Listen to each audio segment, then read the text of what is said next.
warahmatullahi wabarakatuh. Anak-anak, untuk pertemuan IPA kali ini kita membahas mengenai bab baru, yaitu mengenai interaksi makhluk hidup dengan lingkungan. Untuk pertemuan hari ini anak-anak, hari ini merupakan pertemuan bab 2 yang pertama. Untuk tujuan pembelajaran hari ini, yang pertama kita akan membahas mengenai pengertian lingkungan, dan yang kedua mengenai hal-hal yang ditemukan dalam suatu lingkungan. Hakikat lingkungan hidup itu anak-anak sebetulnya terdiri dari lingkungan abiotik dan lingkungan biotik, di mana lingkungan abiotik itu sebetulnya berasal dari benda tak hidup, sedangkan biotik berasal dari makhluk hidup, seperti ada tumbuhan, hewan, manusia, dan lain-lain. Semuanya yang berupa makhluk hidup itu dikatakan lingkungan biotik. Jadi, lingkungan hidup itu suatu daerah yang ditempati oleh makhluk hidup yang hidup bersama dengan benda hidup dan tak hidup yang ada di dalamnya. Kita bahas dulu lebih detail mengenai komponen biotik. Seperti yang Bu Ira bilang di awal tadi, bahwa komponen biotik merupakan komponen yang berasal dari makhluk hidup. Komponen biotik itu meliputi autotrofik, yaitu makhluk hidup yang mampu menghasilkan makanannya sendiri, misalnya tumbuhan hijau. Dan yang kedua adalah heterotrofik, yaitu makhluk hidup yang tidak mampu menghasilkan makanannya sendiri, misalnya hewan, manusia. Karena hewan dan manusia ini anak-anak sebetulnya bergantung pada tumbuhan. Jadi manusia dan hewan itu tidak bisa memproduksi makanannya sendiri, tetapi dia bisa mengolah bahan makanan yang berasal dari tumbuhan hijau, atau kalau manusia berasal dari hewan, misalnya ayam, kemudian daging sapi, itu diolah oleh manusia sehingga menjadi makanan. Ada 3 komponen penyusun biotik. Yang pertama adalah produsen. Produsen itu mampu menghasilkan atau mensintesa makanan, bahan organik, dari bahan anorganik. Contohnya tumbuhan hijau.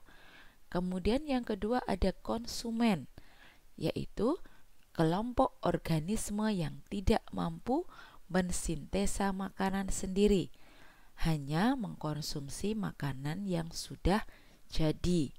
Contohnya adalah hewan dan manusia.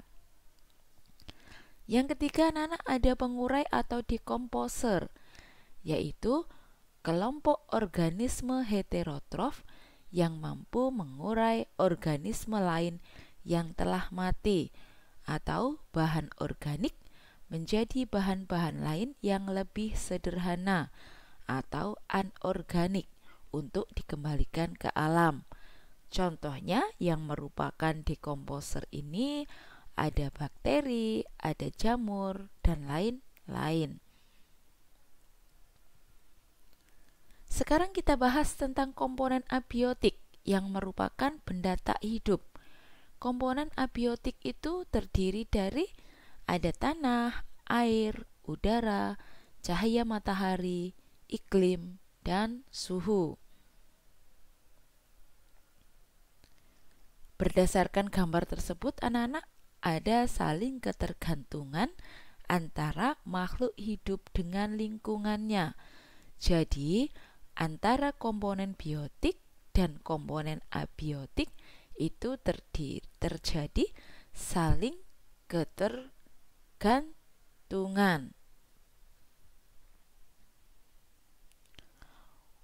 Faktor yang menentukan sifat lingkungan hidup. Yang pertama, jenis dan jumlah masing-masing unsur di dalamnya. Yang kedua, interaksi antara unsur dalam lingkungan hidup. Yang ketiga, perilaku atau kondisi unsur lingkungan hidup. Yang keempat, faktor non-material seperti cahaya, suhu, iklim.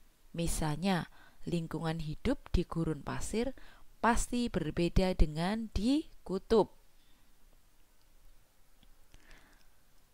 Hal-hal yang ditemukan dalam suatu lingkungan itu ada 5 anak.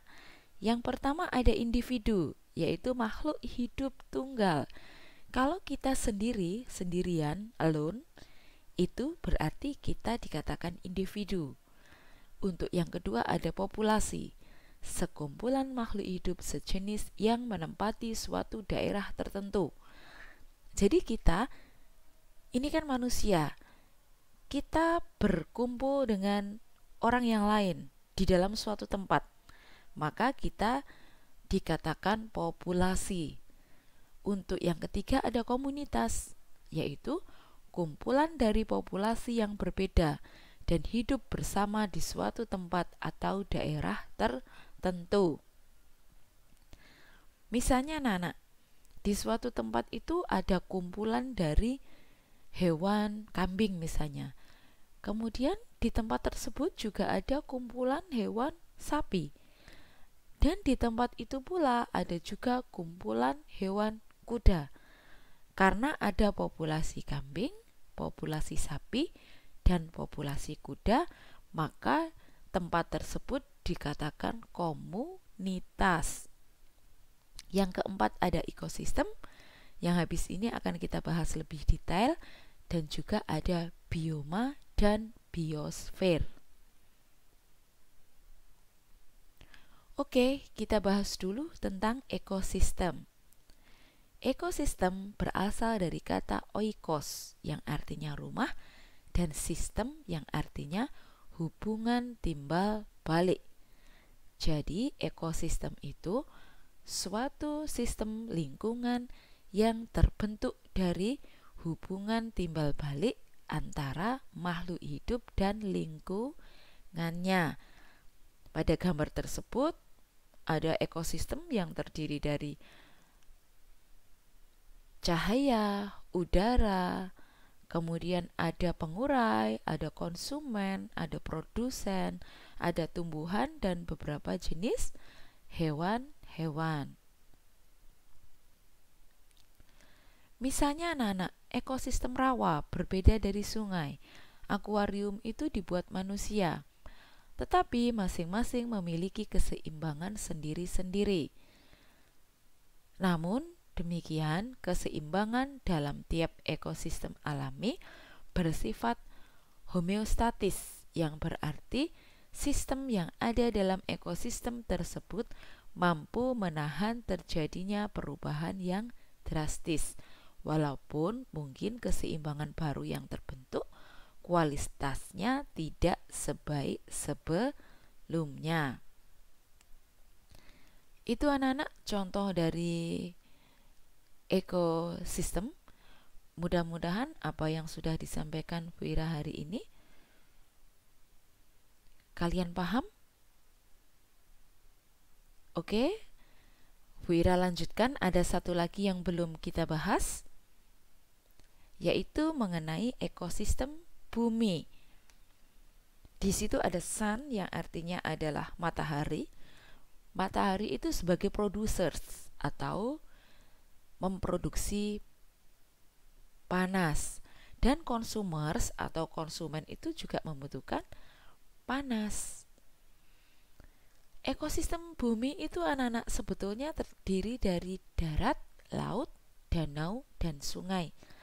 Antara masing-masing ekosistem terdapat interaksi sehingga terjadi suatu arus energi dan materi.